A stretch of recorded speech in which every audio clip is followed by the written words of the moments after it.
Well, guys, here we are. We're back again for another episode. I can't believe it. It's episode 49 for the MVM show. I'm with a very special friend today. I think you guys will enjoy this one. We might mix a little bit of duck hunting because we can't help it. Yes. Help ourselves talking about it. But we're going to talk about, Barney, I just want to go over a lot of things with kind of you growing up and how you hunting and how stuff went and what led you into where you're at. And we're going to talk about Barney being a big game guide as well. And then we may finish a little bit with the duck hunting, but we'd like to do another podcast when Thomas and Travis are here about just duck hunting and stuff like that. So fun. Welcome back to the show, guys. Thank you, Barney, for coming on today. Thanks for having me. It's going to be fun. Yeah, I appreciate you coming over. So let's just start in kind of your childhood. Like, let's work our way up from the time you were younger. I mean, what got you into hunting? I feel like I know some of these answers, but for the audience listening. Well, my grandfather, Johnny Hilton, I think you had him on a podcast a while back. He was the hunting heritage in our family, and his dad before him. So they grew up on Chowchilla Mountain Road. It's up above Mariposa, not too far from Yosemite boundary, actually. And they did some pretty cool things. This is back before there was roads through the Sierras, and they packed all the way over towards Bishop. I mean, that's wild country back in the days, and they did it in the 40s.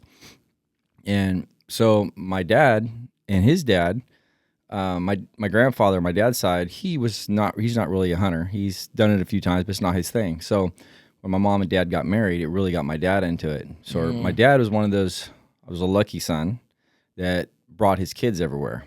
A lot of people shun bringing their kids, and their kids miss out because it's a nuisance. I look back now and think, what a nuisance and a drag I was probably to his hunting ability to do things. But he didn't care because I was his boy. Right. And he drugged me all over these hills as a young kid, and it quickly became my obsession with life. I mean, the outdoors is that, and then motorcycles, and that was the other thing we did in our life. And now I'm too old for that, and I don't bounce as well as I used to. So it's pretty much about the hunting now. So Dad got me into it, and then I took my first out-of-state hunt.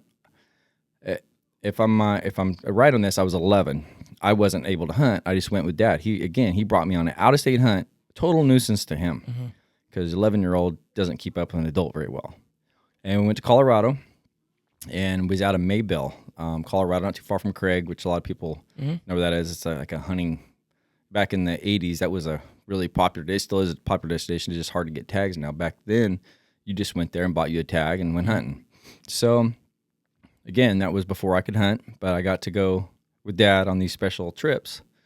And as soon as I turned 16, I started working full time. My mom let me do that if I promised I would, still get my diploma.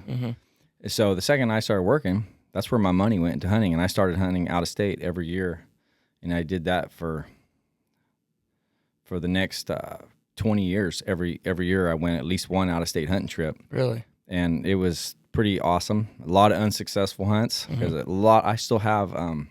While back I was looking through an old box I have in the garage, and there were some old hunting license and deer tags and elk tags.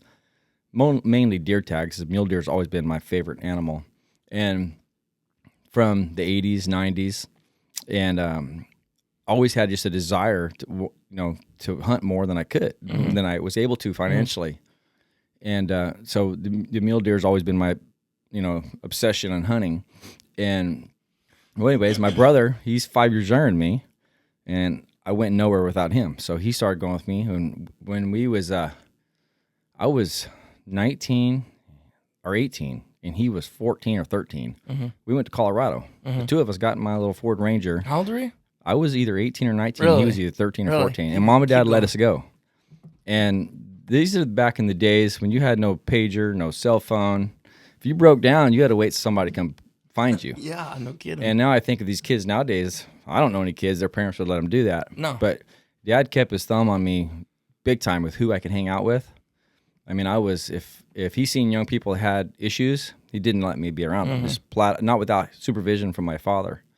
But if I went motorcycle riding or hunting, I could do whatever I wanted. It was like an open door. Right. And so I got to experience a lot of cool things at a young age. And, of course, I brought my brother everywhere. He's been my best friend my whole life.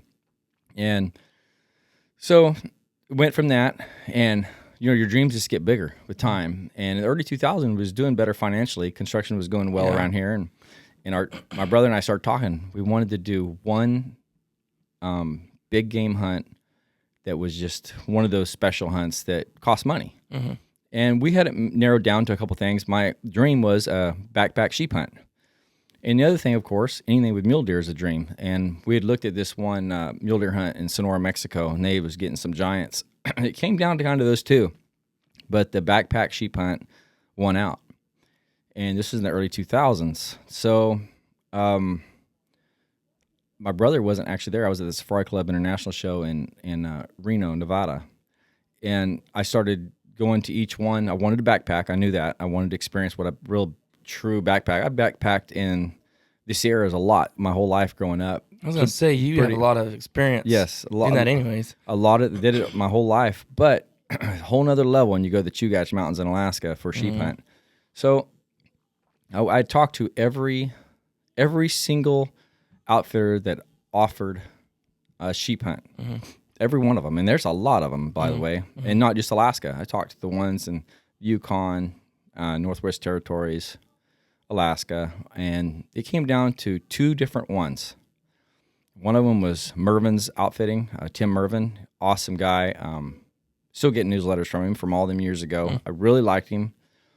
The other one was Bill Stevenson with Alaskan Outfitters. And it's in the Chugach, and it was this true backpack. And I always wanted that Chugach because I've read so much about the Chugach Mountains, and it's known as the roughest mountain range.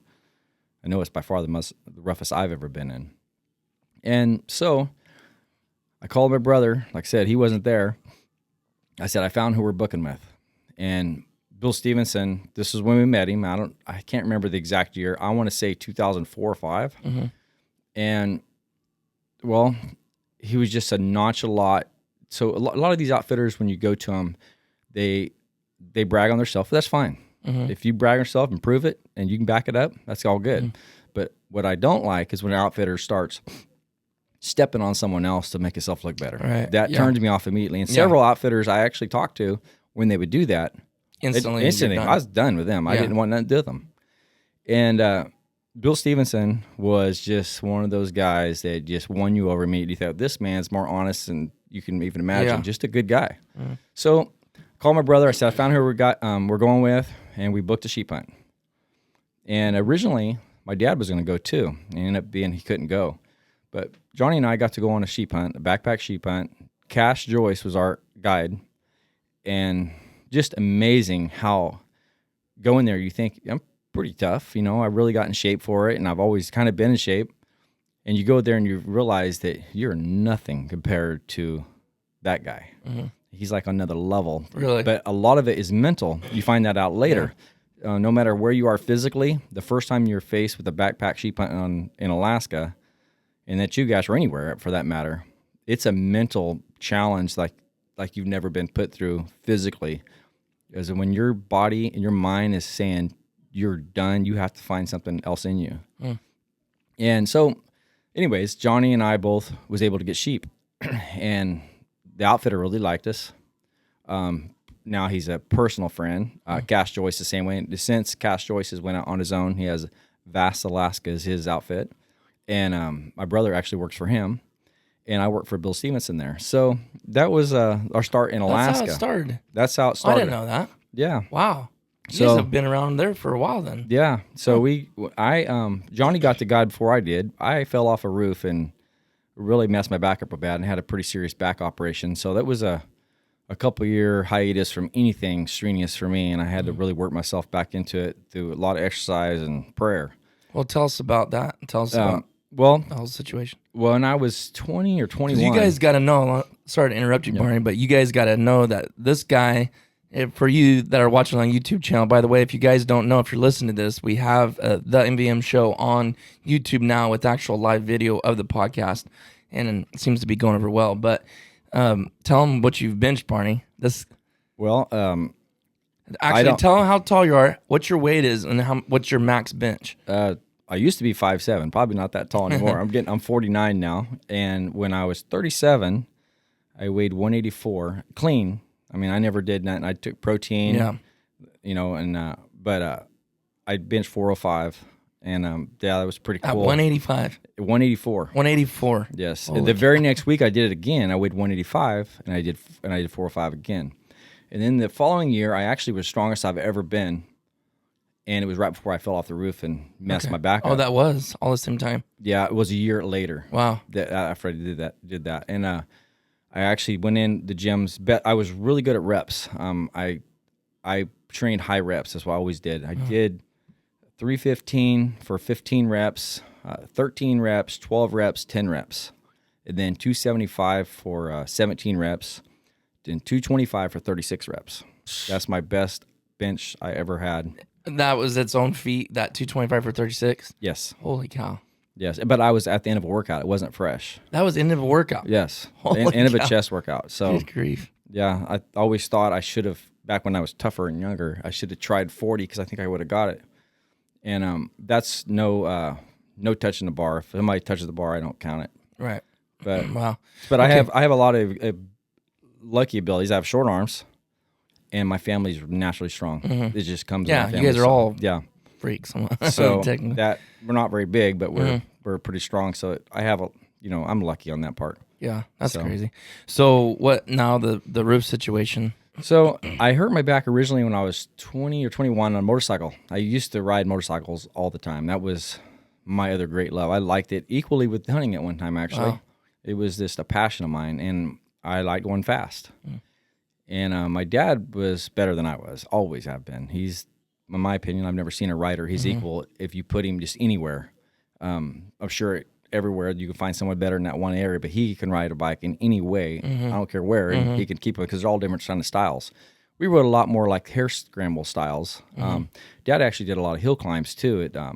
So he was into that more, but we did a lot of hare scramble stuff. Well, we did a lot of the mountain roads. They're blind corners, and we would fly way too fast. And in these mountain roads where we grew up, when a storm come in, they'd go up there and cut bar ditches across the road for water drain so it wouldn't wash our mountain road out, because these roads are way back in there. If they get washed out, they're not going to get fixed that year, more than likely. Well, I'd been up there the week before because I rode all the time. During that week, they had cut out a bar ditch, and it was right after a corner. And well, I rode a CR 500 in 1989. I grew up on hot bikes, and I was topped out. I was probably going 55, and I hit that, and it was a bar ditch. It was 20 inches high. And I seen it literally at 10, 15 feet away, and I raised my front tire over it. It hit the back tire, and it launched me like a launch pad straight out in front of the bike. And I never stepped it off. My dad did, because he was behind me, and he thought I had been killed. But I went 80 feet through the air, and the bike actually landed on top of me the way it happened, and we slid 70 feet. And luckily, on top of the 80 feet you went through the 150 feet total from my the time we left air till it was over. Wow. And I was out of it. You're totally unconscious. No, I was not unconscious, but I was out of it. I was just fading, kind of. Really? I never lost conscious. Really? I thought I was dying. Really? I immediately started praying. The Lord helped my heart to be right with the Lord, because I was afraid I was going to go, and I didn't want nothing there to keep me from heaven. Yeah. But my dad come up, and my dad's one of them guys. Let's just say that he did not baby me. Yeah, right. When I had motorcycle wrecks, we'd go out to the track and ride. I can remember one time we was out at a place and was going around this track and had jumps. I was just a young kid at the time. This time I was probably 15 maybe.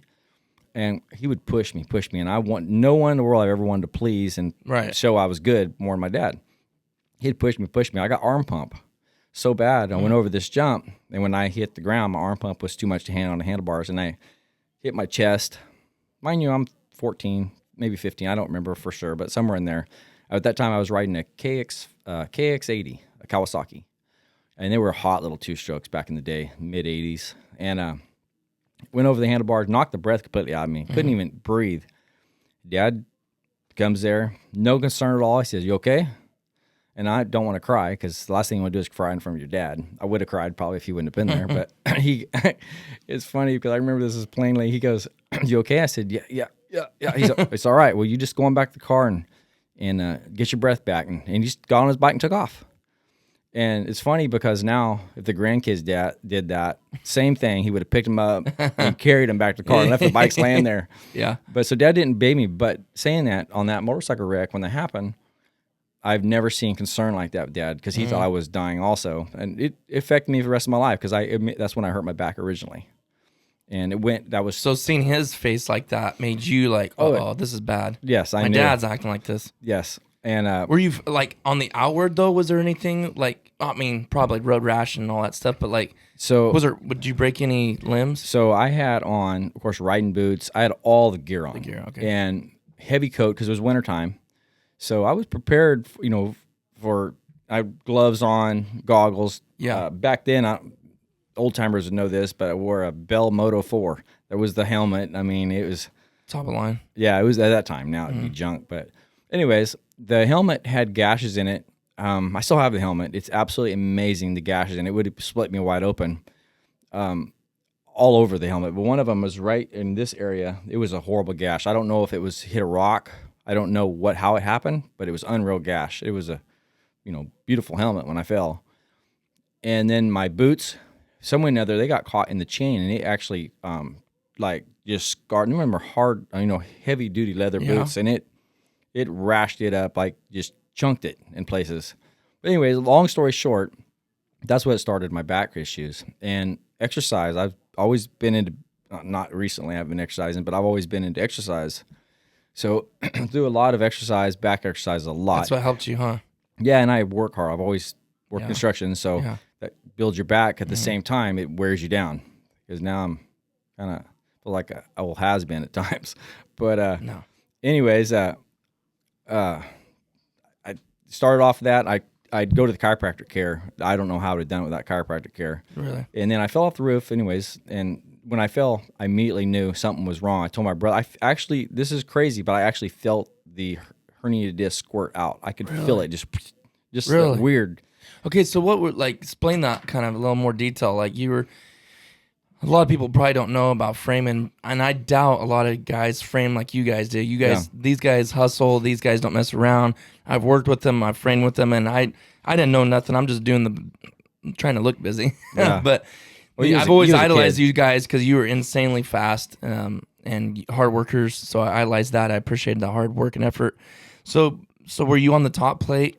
No, I was actually doing a rotted deck on an apartment complex. Oh, okay. Yeah, it was a porch that was cantilevered over off of a living room off the top floor. Oh, okay. And it was rotted. And so how high were you? I wasn't that second far. Story? Yeah, I was only like 10 feet high. Uh-huh.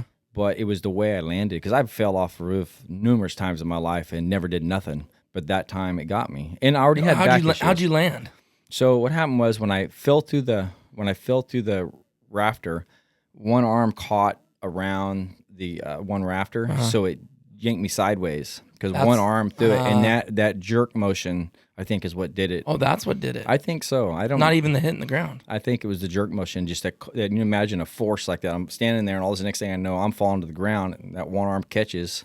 Yeah, I'm surprised your shoulder. Is your shoulder messed up at all? No, it's amazing. I've worked out since I was 20 years old. Maybe I'm 49, helped, huh? and I have. I think I'm the only one I know that's worked out as long as me with no shoulder issues. I don't have none. I'm great on everything except my back. Yeah. But so after that, it was I went back to work. I mean, I was. Well, how'd you hit the ground? Did you fall sideways on your side? Yeah. But you think you felt your disc squirt when you caught on that? No, not right then. Okay. So right then, I just felt a stiffness come on that was absolutely unbearable. Well, we was having some pressure treated 4x12 beams that was for these new decks we was putting on, and I went to pick one end up. Me and my brother, they were 20 foot long, and we were cutting them. When I went over to pick it up, that's when I felt it squirt. That was the next day. The very next day. Just couldn't get any worse. Yeah. So then I couldn't work I didn't work. I think if I remember right, it was on like a Thursday. I didn't work Friday, Saturday, Sunday. Monday, I went back to work, and with a herniated disc, and I knew it. I was stiff, but it wasn't mind over matter. Again, you just say I got to work because I have to make a living. Well, I was in the car. What year was that, Barney? It was in 2008, because it's been 11 years since my surgery. Okay. 2008, okay. June of 2008. Okay. I was in the car fixing to go back down to our job, and that's when the nerve hit. Actually, the herniated disc hit the nerve. herniation hit the nerve, Oof. and it called nerve atrophy. And that's the most pain I've ever been in my life at that moment. Was it instant? It was so instant. Hit. Yeah, instantaneously I was wet with sweat. And what were you doing in the car driving? Oh, just driving by sitting. myself. And I couldn't even move. I literally stopped the car. I pulled to the side of the road, stopped the car, and I called for help. I could not. No way could I drive. I was in so much pain I couldn't stand it. And so, long story short, that was what the downfall of me. And I didn't go to the doctor because I'm really stubborn at times. And my sister said, "You have got to go to the doctor." And I said, "I ain't going," because again, my stubbornness came up. I said, "I will be okay." I thought you could muscle your way through this. You can't muscle your way through or tough your way through some things. So it was about 2 weeks later. By this point, my right leg, from my butt cheek down, there was no feeling to the outside of my leg. The numbness, it took over, except the pain inside the leg was unbearable, the nerve pain. I don't know how to explain that unless you've ever experienced it, but it's ungodly. It's horrible. And I'm doing everything I can not to keep my mind from, because that's what works on you. Your mind starts playing games with you. You're washed up. You're done. So after about 2 weeks of this, my right leg, my kids, we did it for a lark almost. My right leg hung like, you imagine like a 90-year-old lady. And I was really muscly at the time. That was right when I was at my strongest. And my left leg was just solid ripped, and my right leg was a bone. It happened in 2 weeks. It's crazy how fast nerve atrophy takes over you. Because you weren't walking at all. Oh, I couldn't walk. I literally crawled to the toilet and got on my knees. And yeah, it was bad. So my sister finally come over, her and her husband, said, "You're going." We went down to the hospital, went to the emergency room. This was on a Monday night, mind you. This is where God starts working in this whole thing. A Monday night, it was already dark. I don't know the time, but it was already dark. And I couldn't walk, so they wheeled me in a wheelchair. I did not want to be wheeled in a wheelchair. I was determined to walk in. I couldn't do it. Got me in there, and emergency rooms, they don't usually, they don't hustle very much Never. on this. So Never. But this is where God worked out. So they immediately got me in for an MRI. They knew I was in serious trouble. I had an MRI within an hour. I had an MRI within 2 hours. I had results. My results were, when the doctor came in, I'll never forget this. My sister and brother-in-law was sitting there. They said, "We don't have good news. You're going to be permanently disabled without the use of your right leg," because the nerve atrophy had been that bad already. Wow. And I can remember that was the first time I cried. I mean, literally tears running down my face, and not because of the pain, because pain don't make me do that. But thinking my life's over, right? I have to make a living for my kids. Yeah, what am I gonna do? I love hunting. I can't hunt without two legs. So that was on a Monday night. Tuesday morning, about 7 o'clock, a doctor named David Bybee from Modesto, California. He's a neurosurgeon. He comes in. He said, he says, "Not good news." He says, "But I think I can maybe help you, but I no guarantees." But he said, "I do know we have to do something quick." This is on Tuesday morning. Wednesday morning, I had a serious back surgery, and that's unheard of. Usually it takes... Within 2 days? Monday night I went in. Wednesday morning I had back surgery. Wow. And less than 2 days. Yeah, so this was in early July. The end of September, I still hadn't improved. I was so much pain still. Like literally, it was horrible. And I've taken pain pills, Vicodin, just to curb it horribly. It was unbearable. Right.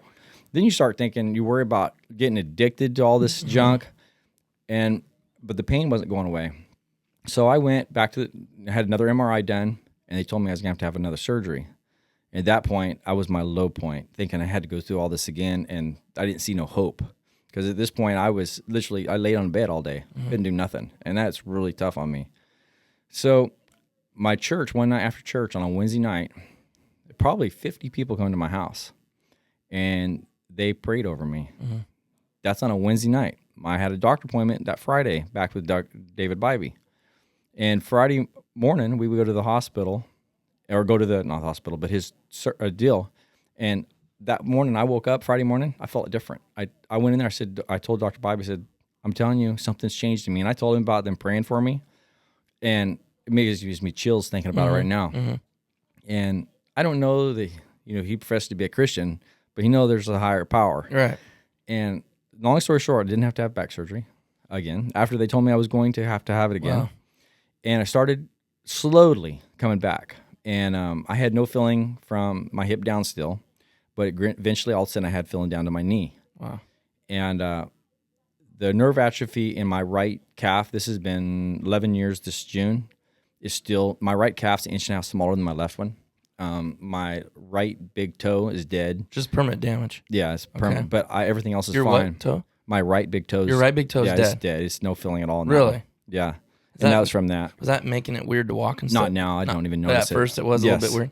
At first, a lot of things about it was weird. Huh. I had no foot lift. Like if I was sitting here, I couldn't lift my toes. I mean, for over a year, there was no feeling in that. And then, like, to stand on, say, on one foot and lift yourself up, calf raise, my right foot had no lift for, it was about 3 years before they even started getting lift because of nerve damage. Now it's not as strong as my left one. So when I'm backpacking now, where I notice if I'm walking with my right foot downhill, that ankle, when it gets tired, early in the morning, when it's fresh, it's okay, but it wears out fast and it wants to roll downhill. Mm. So I wear nice hiking boots, of course. But even with that, it still does that.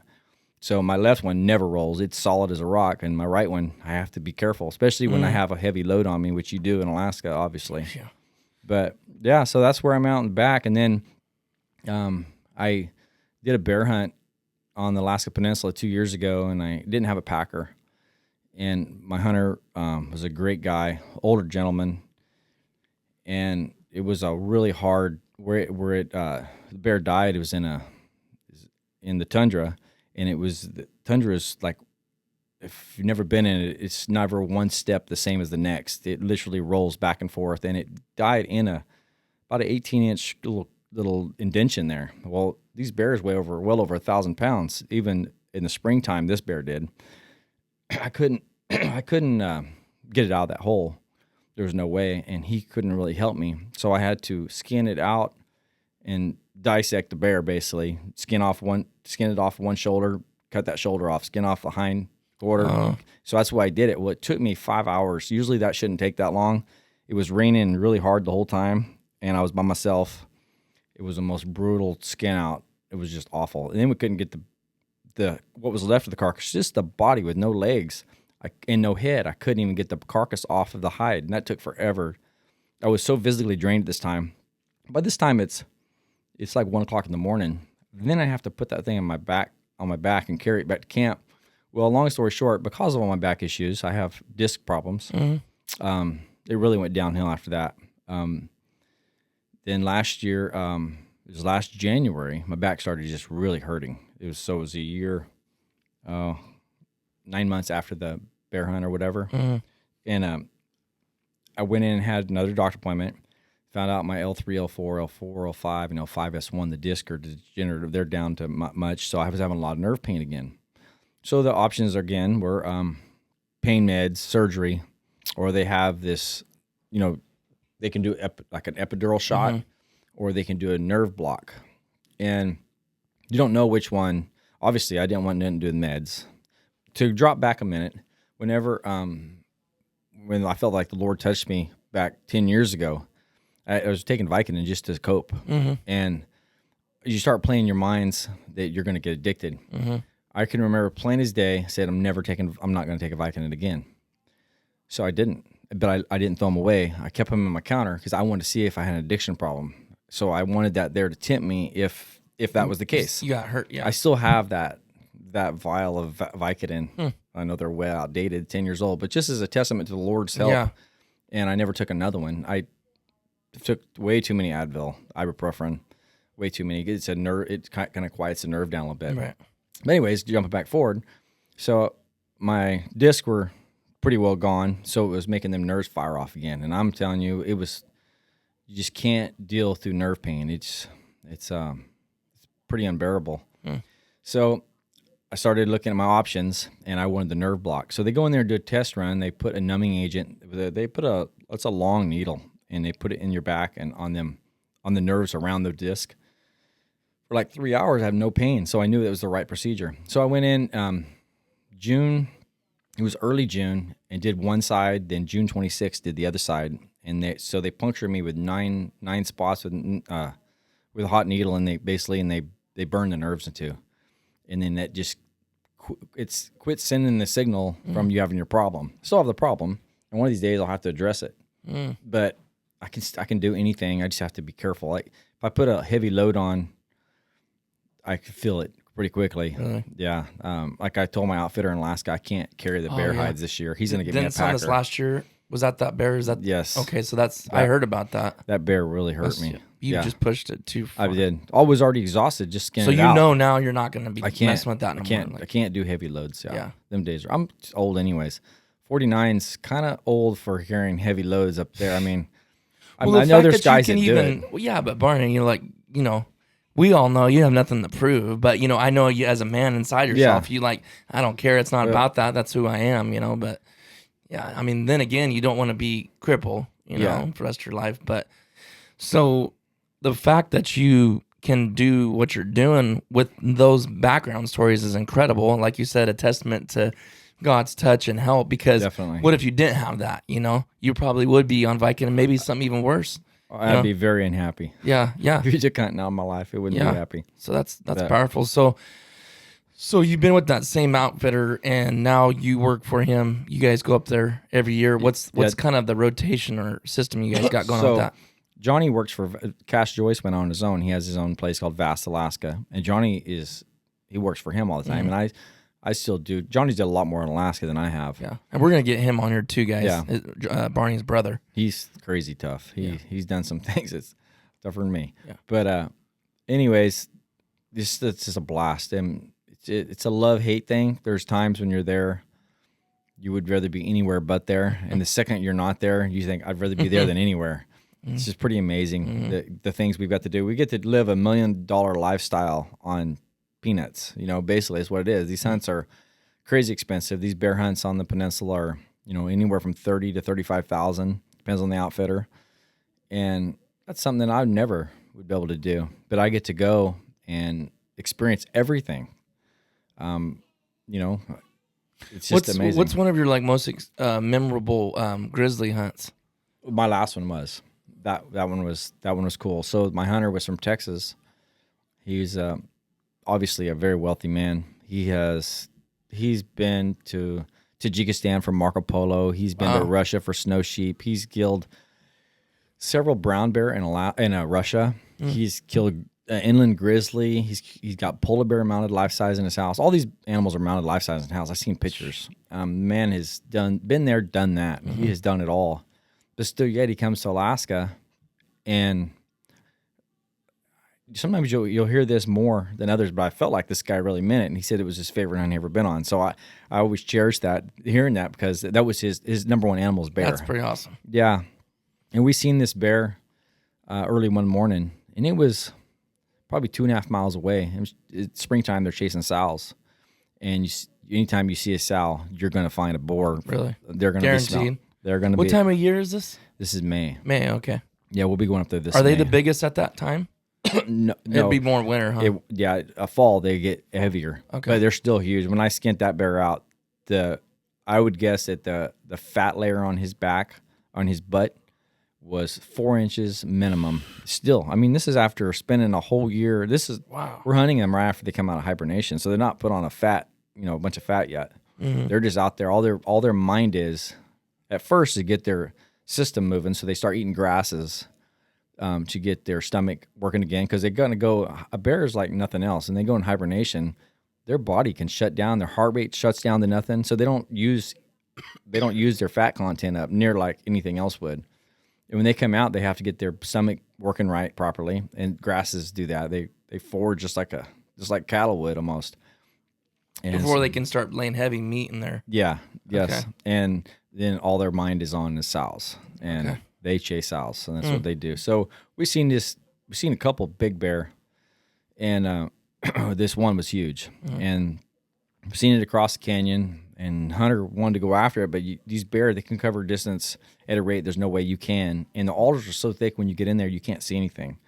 So we have a good vantage point, and it went up after these sows, and of course, these sows are not receptive. They don't want that bear right then. Most of them, it takes a while for a sow to come into heat or whatever, if they're going to be courted by that bear or not. And this bear, had two sows on the hill, and one of them got away from him. The other one went out on a rocky ledge and literally laid on that rocky ledge. I mean, like a knife-like ridge. And we watched that big bear went up there and laid where she would have to get away from. You know, if she come back off that ridge, she'd have to come there. And he laid there and just watched her for 2 hours. And every once in a while, it'd get up and rub his back on the rocks. It was so cool. Like his back up to the rock, you could see the whole front side of him with his paws in the air. Pretty cool. But that finally he figured out that bear wasn't receptive at all.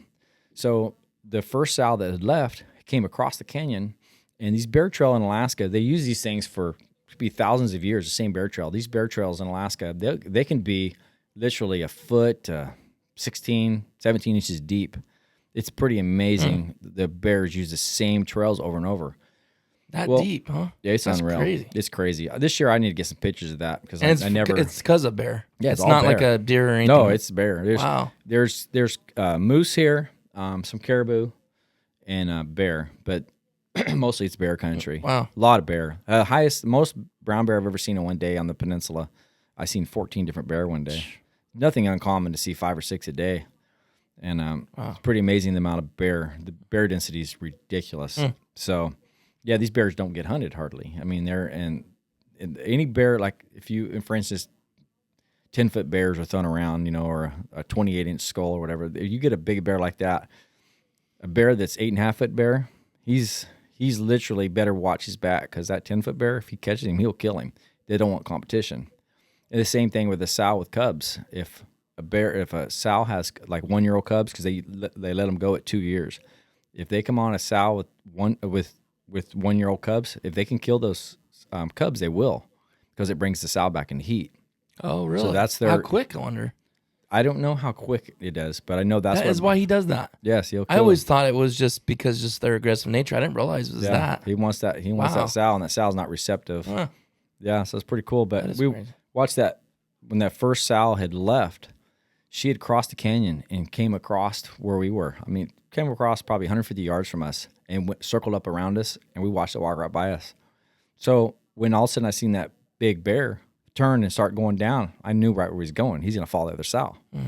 So we hurried up the hill and got up there and laid off the trail about probably 20 feet and looked over the back trail. We knew he was going to be coming. And it took 45 minutes. That's it. How far away was he when you first? I would guess he was 2 miles. And 45 minutes. It through all that, and he was right Holy there. cow. It was crazy how fast they move, and they just moved nonchalantly.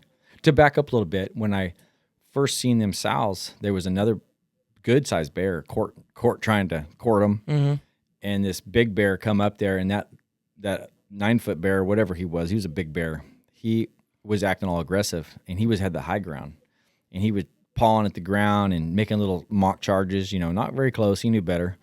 That big bear act like he'd never seen him, didn't even pay a mind to him. He just kept kind of lumbering along. And all of a sudden, it intimidated the other bear, and of course, he hightailed it quickly.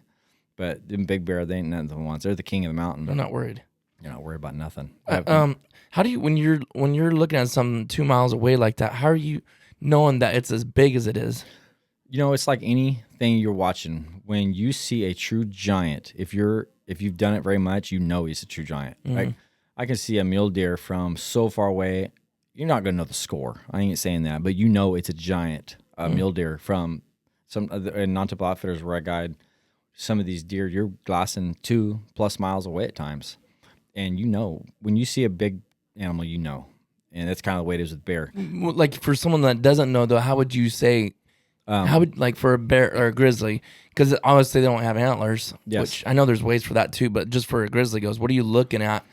If someone that didn't know anything and you're like, hey, this is why this one's so big. Yes. Do you have any? Yeah. A lot of times you'll have another bear around it. You kind of judge it by. Okay. But if it's by itself, you just look at the body shape. You can see if it's a sow or boar. Boars have a little. They're a little, thicker in the front end. Than a sow. And a big boar have the biggest butt you ever seen. And then they have longer legs. They're just, everything about them, you can see their heads are bigger. Everything about them are just different. There's a different, So just it's like two different animals almost. Okay. Well, you figure these big bear, even in the spring, they're going to go 1,000+. And a sow, sow might go 500, 600 in a spring. So it's a double the size. And then far as comparing to other boars, again, I don't really know how you know, but you just kind of know. I think after a while, you kind of just figure it out. Okay. But I know there's probably tricks to it every guide has that might know more than I do about it. But when you see a big one, you know it's a big one. Know. Yeah. But that bear, anyways, he came up the hill, and I seen just the top of his back over the lay of the land, and he walked straight in on us. And I had my video camera with me, and it got too close, and I didn't. I was wanting to video it, but you don't do that when they're that close. And he was about 70 yards away. Because you were on that bear, you were right on that trail. Yes, we said. I knew we wanted. Obviously, he was perfect position. Yeah. And my hunter was shooting a 375 H&H. That's kind of the bear load of bear load. That's what most outfitters want you to use. And my backup gun is a 4570 Marlin with buffalo bore ammo. Is what me and my brother both use. Really good up close guns. They're really light, short.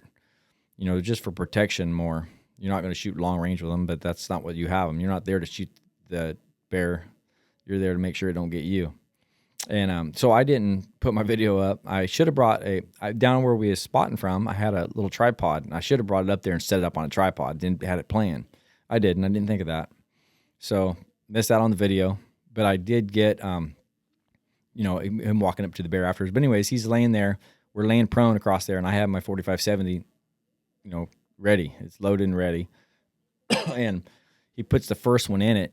Of course, a bear roar is beyond words. It's how far away was it? About 70 yards. 70 yards.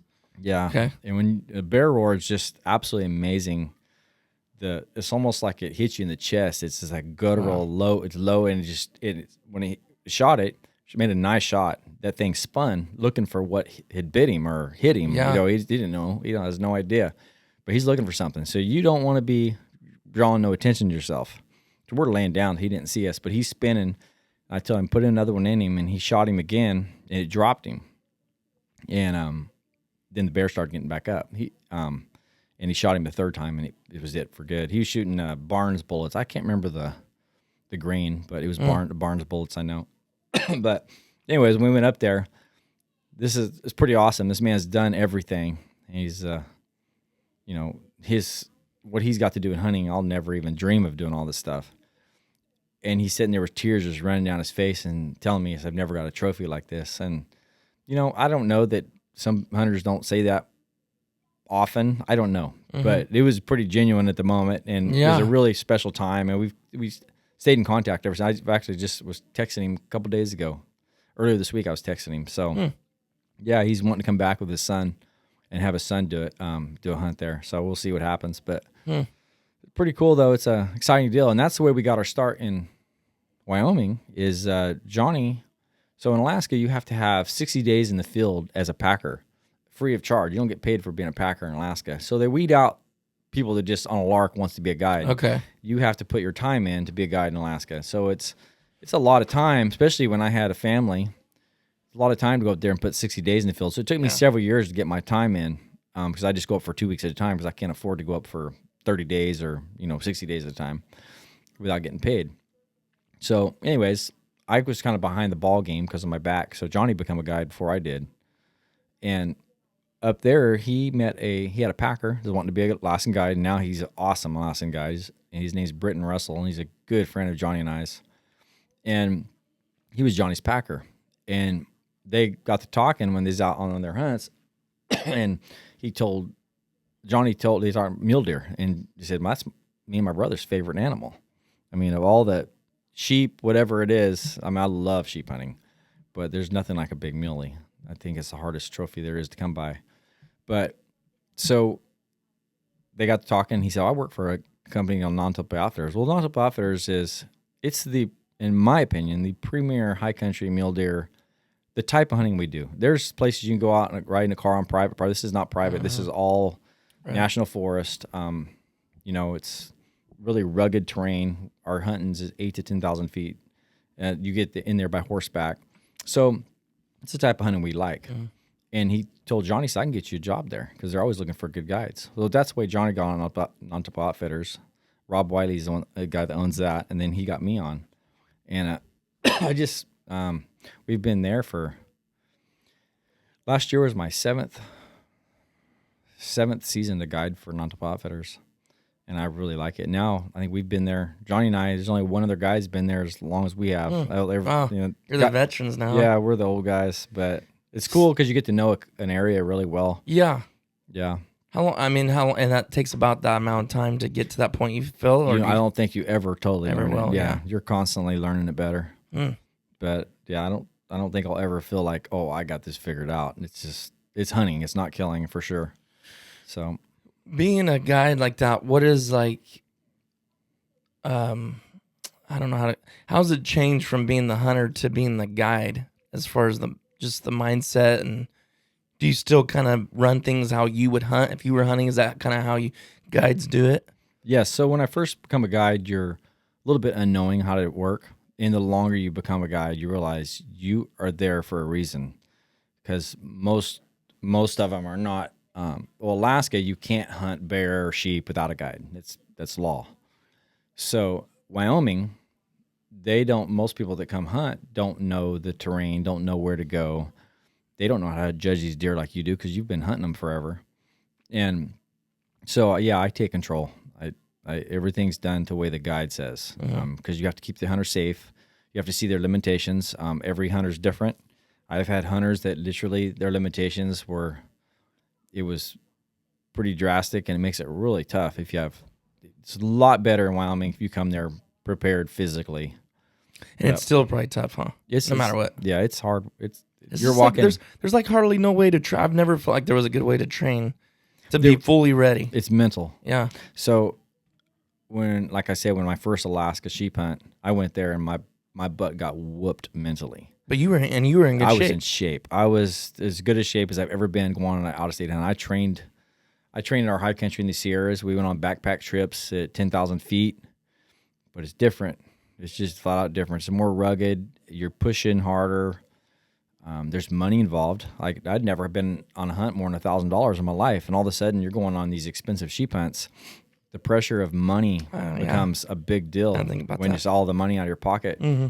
And then you have all this on you. So I can't come home empty-handed. So you reach in and grab something a little extra. And then on top of it all off, my first sheep hunt, I had horrible blisters, beyond words blisters.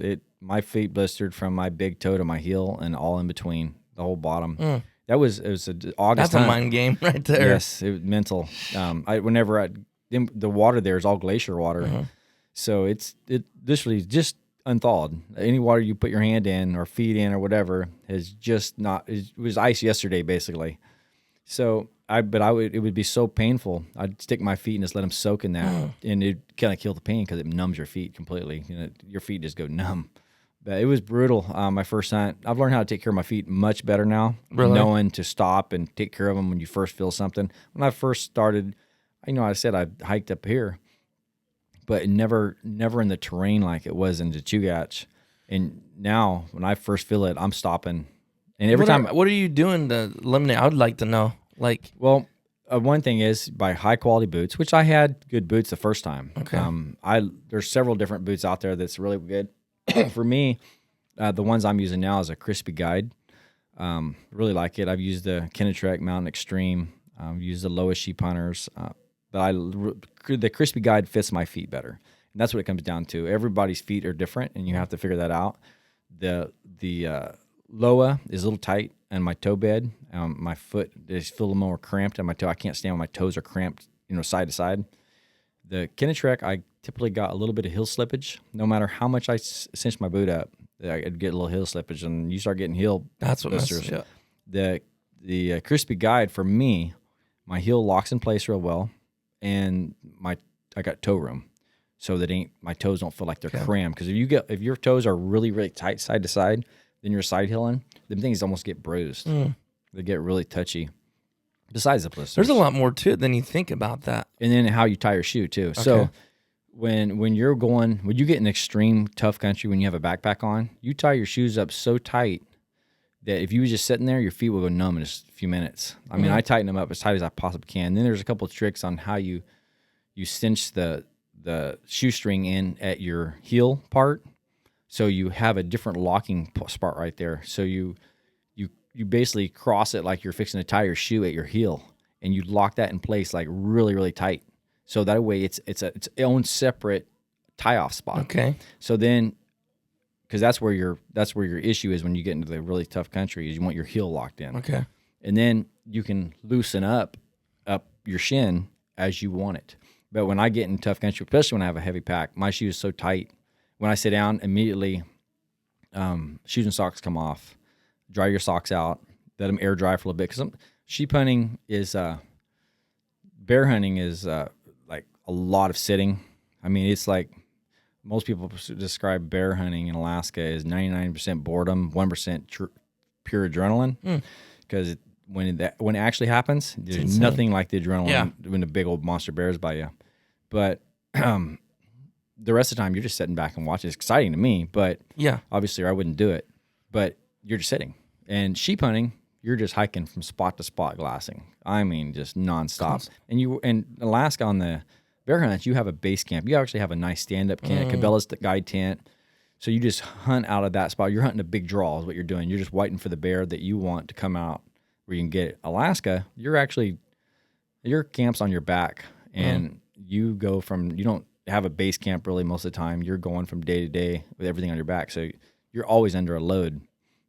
So the shoes are very important to, let them dry out. If the wind's blowing real good, I'll take my socks off inside out, put them on the bush. And so dry feet is key. It's everything. Okay. Yes. So what if you start getting a hot spot where you're like, okay, something ain't right here. You stop right away? Stop right away. And sometimes if you wait, you say, I got to just go 100 yards. That's the difference. You better do it right then. And then we found, my brother and I both do this on our Nalgene bottles or whatever. We'll run 6 or 8 loops around that Nalgene bottle with gray duct tape.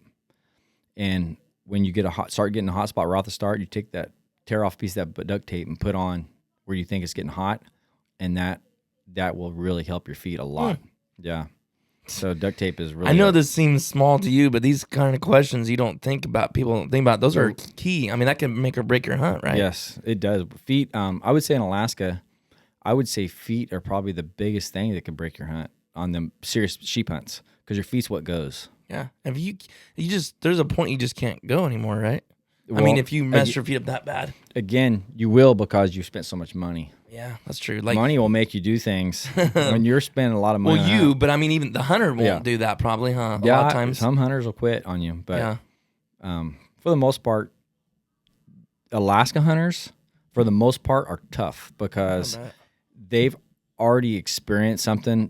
To want to go on a backpack sheep hunt, you got to think you're something before you even want to do it. If you don't think you're pretty tough, why would you want to try it? Because it's brutal. It's probably the funnest thing you can ever experience. I bet. I want to go so bad. Yeah, it's amazing. But the first time is a shock. The first time is absolutely unreal. From then on, every time you go, it's still hard. But mentally, you already know what to expect. You go there thinking, I know I'm going to get my butt whooped. I just got to keep bringing it up the hill.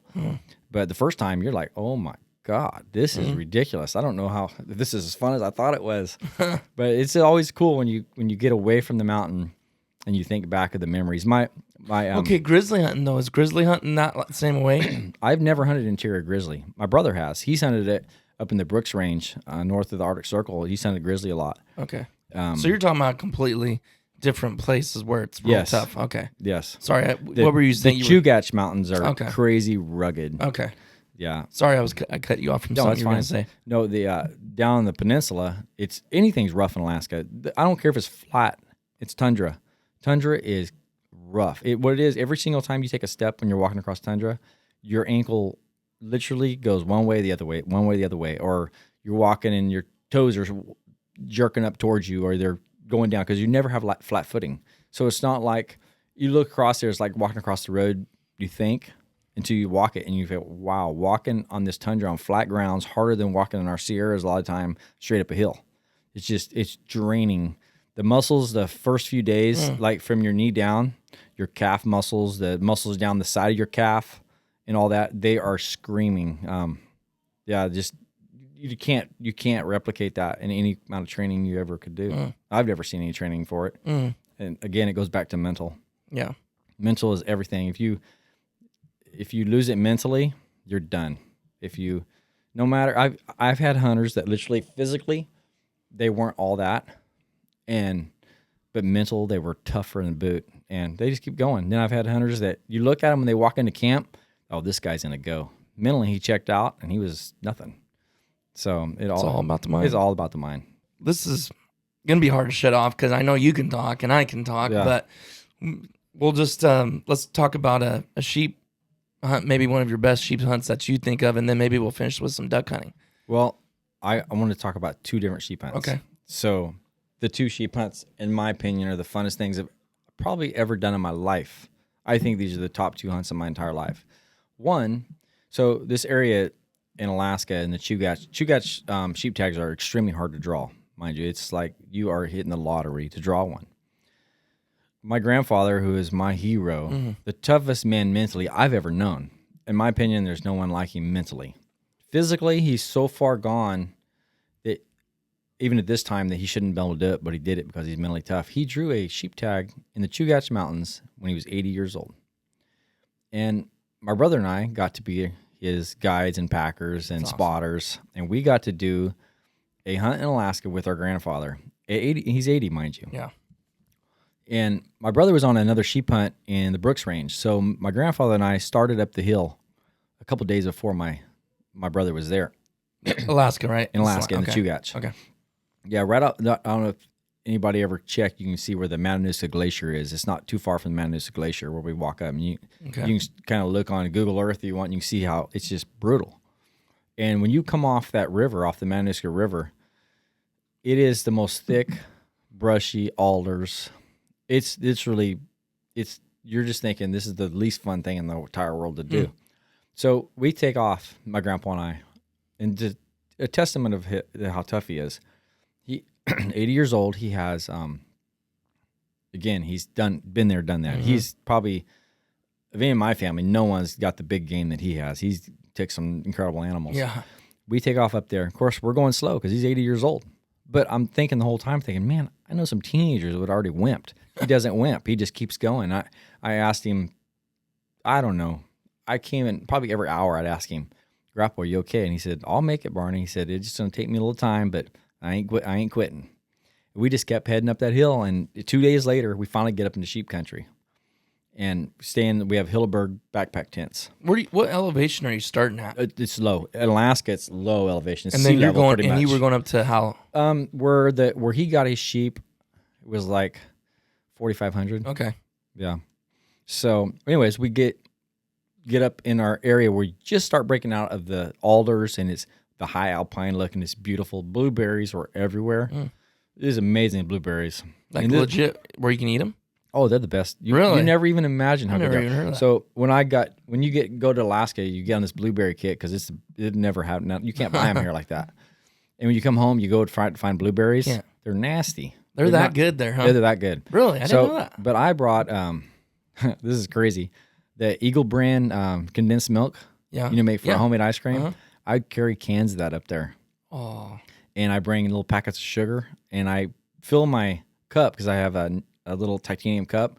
I fill it to the brim with blueberries. Then I pour some of that milk over it and sugar, and it's the best thing you ever imagine. Oh, I could. My grandfather and I literally lived on those because the option is Mountain House. Yeah. Or fresh wild blueberries. Yeah. Wow. It's amazing. I didn't know that. Yeah, it's pretty cool. That is cool. Yeah, my grandfather, I think, even likes them more than I do. So anyway, we get up in there, and my brother, he gets off his hunt on the Brooks Range and comes and meets us. He walks up in there in no time because he's a beast, and it meets up with us, and we start getting up in the sheep country. And long story short, it was a brutal hike in there for a grandfather. It was tough for me and Johnny, but I can't even imagine how tough it was for him. 80 years old. 80 years old. And we're trying to hurry him along, and he gets a ram of a lifetime at 399 yards when we ranged it. He shoots a 378 Weatherby, a Christensen Arms gun. And it was tough on him, though. When we got going out there, he started seeing his limits. He was hurting his leg. From probably the prior days? Yeah, and he has a knee issue. Okay. His knee really started just screaming at him.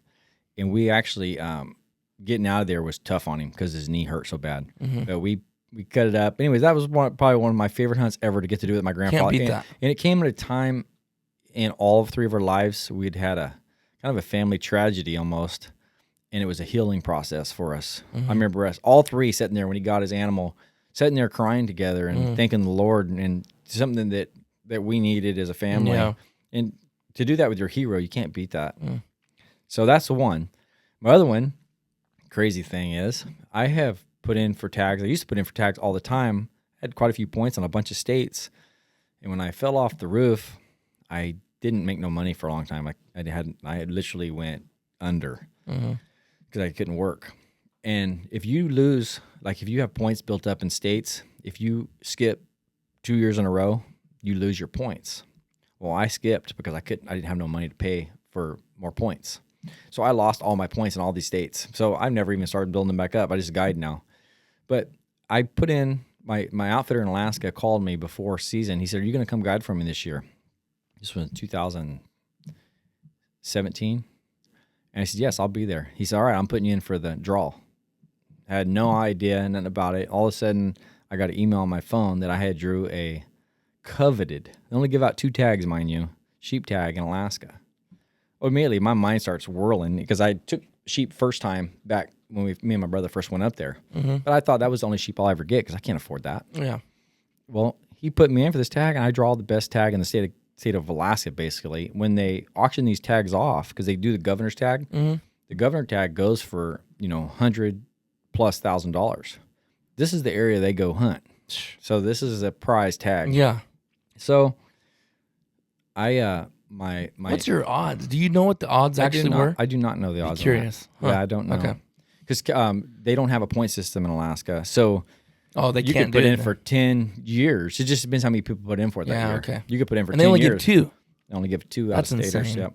So in this country, if it's just rugged. But anyways, my niece, toughest girl personally ever known by 1,000 times over. I've never seen nobody like her.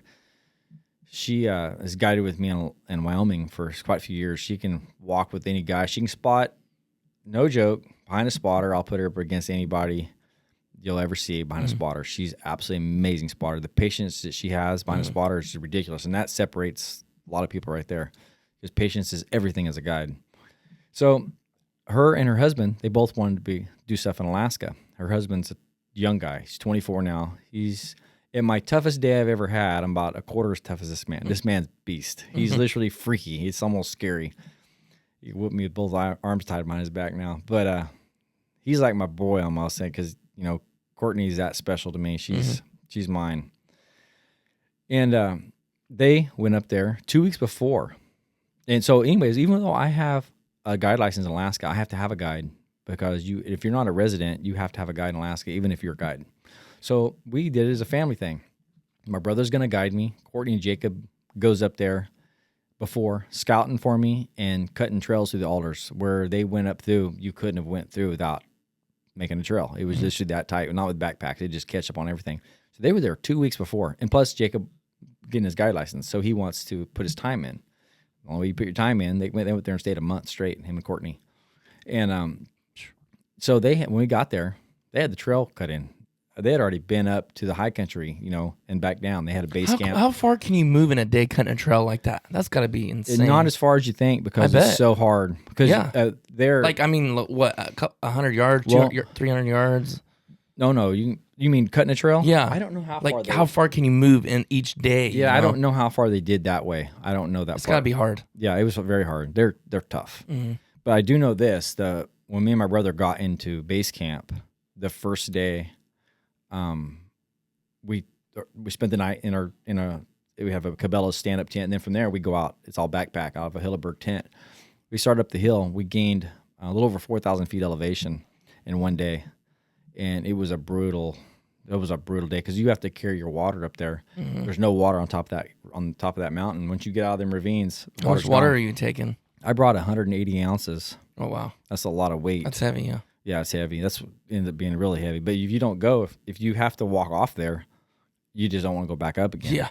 So one thing that saved us, we got up there and we ran out of water, but it rained so much. We put a tarp out and gathered the water in the tarp, and then I just ran it through my filter. I have a water filter, and that's what kept us going is rainwater. But anyways, long story short, we get in there, the four of us. I mean, three of my favorite people on earth is Courtney, Jake, and my brother Johnny. And I spot this huge ram, actually 3 big rams, 1 giant, 2 big rams.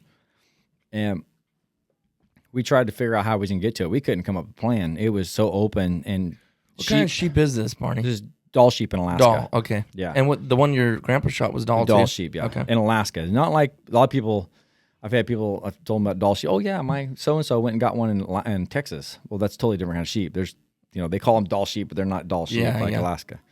So not to get them confused with those. So sheep have incredible eyesight. They claim to have some of the best eyesight there is. That's what they go off of. So eyesight, their nose. They're not like mule deer. It's a lot about hearing. Sheep have little ears, so that noise is not the big thing. But it's so open, you're not going to hear anyway. It's not a big deal. That's all about eyesight.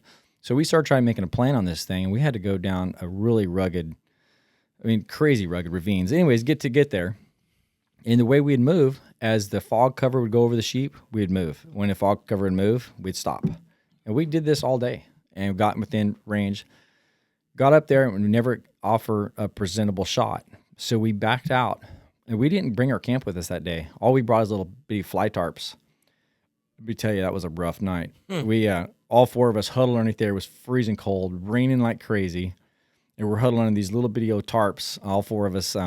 We've talked about it many times. So, I'm really warm-blooded, so I don't get cold as bad, and Jacob's the same way. But my brother and Courtney, they're more cold-blooded. And they did the victory march around camp like 100 times, and I just to stay. Yeah. And we would laugh about it. It was so funny. It was a night that we'll never forget. At the time, I was thinking, this is not no fun. Yeah. But now you look back on that was one of the highlights of the whole trip. And to get to be again with 3 of my favorite people. Yeah. Well, we got set up the next morning. We knew we had to walk up in this ravine in the dark because you ain't going to get up in there in the shooting range in the daylight. They will see you. And then we knew the wind shifts, the currents change around 10-ish. Typically that's around the time. Could be earlier, could be later, but you want to be up in there. The wind shifts, they're going to smell you. You can't get out of there without them seeing you. They're going to smell you. So anything in that ravine is vominos. And when sheep moves country, you're not following them. You just can't keep up with the sheep. They can go places you can't physically go without a rope. So we get up in there, and the biggest sheep did not present itself, and he's a giant. In Dall Sheep standards, he'd been high in the record book. He was just that big. But the consolation prize was still a 40-inch ram, just the ram of a lifetime. There was 3 huge rams. There was 12 rams in the group, and that morning when we got in there, 3 of the rams weren't there. They was probably just over the ridge, but it got late enough that we knew the wind currents was going to change, and once that happened, we wasn't going to get nothing. And so we made an executive decision, and I took the big ram, and it was just a memorable hunt that I'll never forget. How far was it when you shot him? That one was far. So I shoot a 33-78 Weatherby Christensen Arms. I shoot 200 grain Nosler Accubon. They're handloads. My dad does all that. I help him, but he's the brain behind it. So my gun shoots incredibly straight. It's as straight as I can pull the trigger. As long as I don't jerk the trigger, that thing will hit anything. So I wouldn't recommend this, but this gun is able, and we couldn't get any closer. It was 670 yards straight. I held it for 630 because the bullet composition because of the angle. So we have a rangefinder that compensates angle. Wait, it was how far? 670 actual yardage. And you had to hold it for 630 because of the composition. Yes. Okay. And you got obviously an incredible scope and stuff on there too. Yeah, as a turret on top, so you can anywhere from 0 to 1,000 yards you use a turret. And I knew I have complete faith in the gun. I know if you don't do something right, it's you. So if you know you have complete faith in the gun and you don't jerk the trigger, you will hit what you aim at. That's just a flat fact. Shot. Yeah, and I laid prone it was a couple hours. Johnny and Jacob said I laid prone waiting for the shot to present itself, and it was pretty brutal, miserable, but amazing time. Got it on video. The whole thing's on video. Really? Yeah. I'd love to see that. Yeah. So it's pretty cool, and watching him fall down and. Anyways, it was a brutal hike out. Oh my! It took us 2 days to get back to base camp. How long did it take you to get to the ram from? From there, Yeah. it was, before we got to the Ram, time we sat there and chit-chatted. And high five. And and just relive the moment because adrenaline was just crazy. Yeah. It was probably an hour and a half before we got to the Ram. Wow. Yeah. It is so steep to get to him. Yeah, yeah. But it was pretty fun.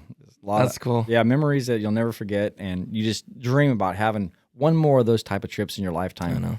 And I've got to have 2 of them that I would put above all within else. a short period of time, huh? Yeah, with 2-year period, I think. That's a lot of adrenaline, Barney, Yeah. to experience in that short a period of time. And now you're duck hunting.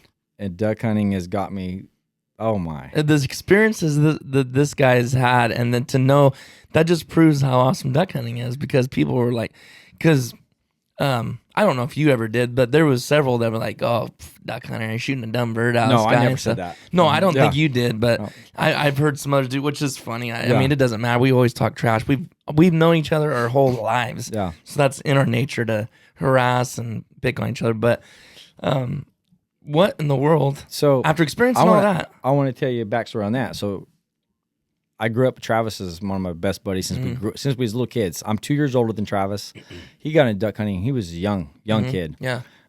And I can remember him asking me to go duck hunting over and over again. Of course, at that time, motorcycles, snow skiing, and hunting was my 3 things. I said, I can't afford another hobby.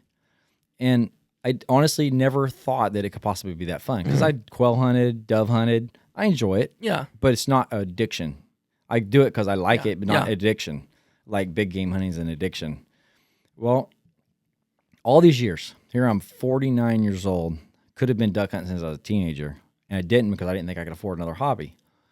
And my nephew, Johnny Hilton, my brother's boy, I don't know who, probably Colton, probably got him into it about 3 or 4 years ago. Well, the next year, he talked about it so much, he got my brother into it. My brother went out there a couple times. He says, Barney, you got to try this. He says, you won't even believe. And every Saturday, he was going hunting. Every Wednesday that we didn't have to work, my brother was going hunting. Yeah. I was, there's something to it. So the beginning of last year, so 2 seasons ago, my nephew drew an opening day reservation. And I knew nothing. I knew what a mallard was. That's it. I didn't know anything else about ducks. And I went out. He invited me to go opening day, and I brought my daughter with me. And then I think Talon went, and then I remember that Olivia. So we went out there, not having a clue about anything whatsoever. We're sitting in there in the water in the swamp, and you're hearing these birds fly over you. Before day broke, before there was one shot, I was hooked, and I can't really explain that. I don't know how else to explain, because there's only a few things in my life that ever hooked me. Yeah. That really is motorcycles, really, and big game hunting. I've never been hooked by anything else, like just beyond words. By the end of day 1, I was the worst duck hunter in the entire universe, but the most, I don't know anybody could love it more than I did. So from that moment on, I started, obviously you got to start acquiring gear. Gear, yeah. And I've been acquiring gear for 2 years. Did you buy your own waders before that hunt? Yes. Before that hunt, I bought my own waders. I just bought some rustic Ridge from Sportsman for like $100. I bought 2 pair for me and my daughter. Just to see Yeah, and I thought, well, I'm sure I'll like it, but I didn't know that it would consume me. Yeah. It's pretty much what it does now. Why is that, Marty? I don't know. Coming from your perspective, what is it about duck hunting? So there's several things. You've seen a lot of different avenues. Yeah, so 10 years ago, we started guiding. 10 years, we haven't hunted hardly, except for that sheep hunt I did for myself a few years ago. That's the only really hunt I've did for myself. Okay. Everything else is about, and I wouldn't trade it for nothing. Right. I honestly love guiding beyond what you can imagine. There's something about the people I get to meet, getting to see people's dreams come true, the looks on their faces, all that. But still, yet you miss that actual shooting the gun yourself. And then big game hunting, a box of shells could last you years. Yeah, man, I can shoot. I can shoot a box at one bird now. But when I started, I'm the most naive, but I threw myself into it. My brother and I both have an addictive nature towards hunting, and needless to say, we hunt every single day when it opens up. It's available until it's any day we ain't working, we're going to be hunting. And the amount I've learned in 2 years is crazy, and I still feel like I know nothing. And it's just the same thing with big game hunting. You never, once you start thinking you know it, you're done. Yeah. You got to grow. And I'm hoping in 10 more years, I'll be a true duck hunter. But, I don't feel that way yet. I don't think it'll take that long, but like you said, though, you learn every single time. It's like me flying helicopters. When I hit 1,000 hours, man, I thought I knew pretty much what there was. The longer I've flown, the more I realize I didn't know nothing. I still don't know anything. So it's like, man. And then duck hunting's the same way. It's like, how did I not learn this 10 years ago when I was doing it? I'm glad I didn't start earlier now. So who gets to start something at 48 when I first started duck hunting and become an obsession, passion at that age? Usually very rare. All your passions you have in life started when you was a teenager. So I have something. A newfound love at an older age. And this is something I can do till I'm 80. That's true. I mean, it's so much easier. Like Alaska, I only got so many years left. Wyoming, I have more because I can do that. It's easier on your body. You don't have to carry heavy weight in Wyoming. The horse will do it for you. You do have some crazy hikes, but it's not with weight. Weight what gets you. But the duck hunting is so easy physically. I mean, you're walking out. Sure, I retrieve my own birds. I don't have a dog, and so you get some exercise. But compared to what you've done, it's Barney, nothing. It's a walk in the park. It's a walk in the park, and it's funny because I've heard on people in the refuges before talking about how it's hard. I'm like, oh my, don't try. I'm glad I've been big game hunted before I duck hunt too, as a kid growing up, because to me, like, I get to go shoot a bunch. Yes. Because I went with my dad so many times, we may not shoot nothing for 2 or 3 years. Exactly. I'm get to shoot and shoot and shoot. And then it's so easy. It's like a walk in the park. It's like, this is the dream. Well, in 2 years, I've only had one duck hunt. I didn't fire a shot. I actually had one. I never even fired a shot. Then a couple others, I fired shots I probably shouldn't have. I was just desperate. Right.